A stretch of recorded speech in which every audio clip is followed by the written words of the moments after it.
host. Hosting an event like this is no easy task. In the United States, we have a saying that says, prior planning prevents poor performance.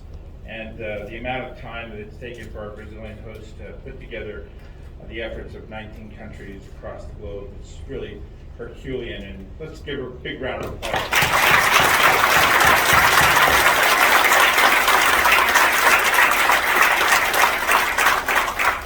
Bom dia, buenos dias, good morning, buongiorno, and many other good mornings in many other languages to our Brazilian leaders again here today. Thank you. Thank you for hosting this year's exercise and inviting us to join in your bicentennial anniversary as well.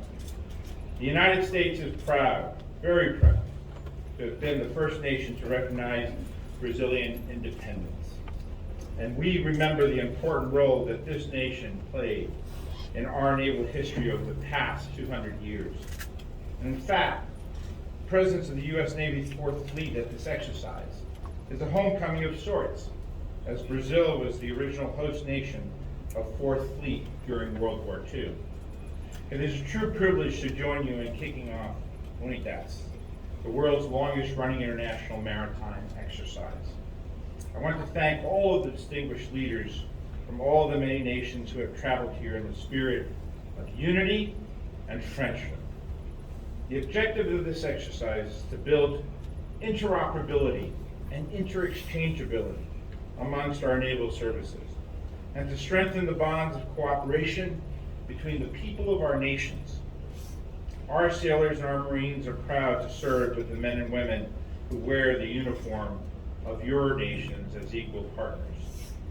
We're committed to standing alongside you to defend the sea lanes, protect sovereign territory, and to deter aggression wherever it may exist around the world. Success in those missions requires constant communication, multilateral cooperation, and most importantly, trust.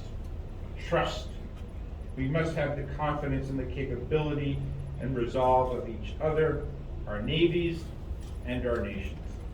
That means being united when needed, vigilant in peace, and determined in crisis. It also means that we must be prepared for all possible challenges. And that's why this exercise includes amphibious operations from the sea to the shore and beyond. It includes complex operations on the high seas, testing our ability to act as a unified international fleet.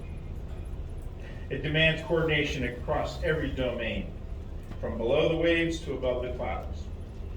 And with 15 ships, 1 submarine, 21 aircraft, and thousands of sailors and Marines, this exercise will test our unity of action, unity of communication, and unity of execution. I am certain that we will meet that test, from the Brazilian aircraft carrier Atlântico to the U.S. amphibious ship Mesa Verde, from Cameroon's Sanaga to Mexico's Libertador, and from Namibia's Elephant to the Royal Navy's Fourth. The presence of ships and personnel from 5 continents speaks volumes of the power of cooperation over coercion, of friendship over force. It sends a stern warning to our potential adversaries wherever they may exist around the globe, and serves as a beacon of hope to all who strive for freedom and opportunity throughout the world. We are proud to stand with those who struggle for freedom today. From the Black Sea to the East China Sea to this very hemisphere. To live in peace and to be free from tyranny is a fundamental human right.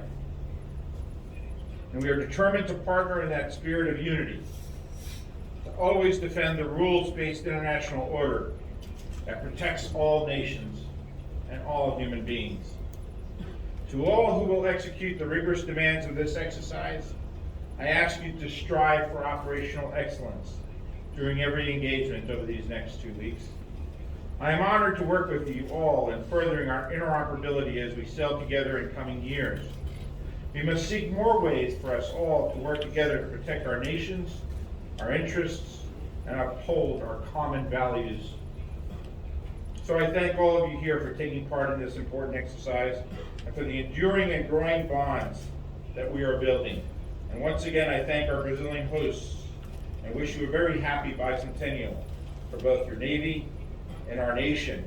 Perhaps my only regret is that I can't change places with all these operational commanders out in the audience today. If any of you perhaps have an extra stateroom in your ship or something, for the next 2 weeks, I promise I won't be too intrusive. And maybe I can get underway for the next 2 weeks. But short of that, I do wish you all fair winds and following the seas, as the Admiral stated below. Obrigado, and thank you kindly for welcoming me to speak to you today. Thank you.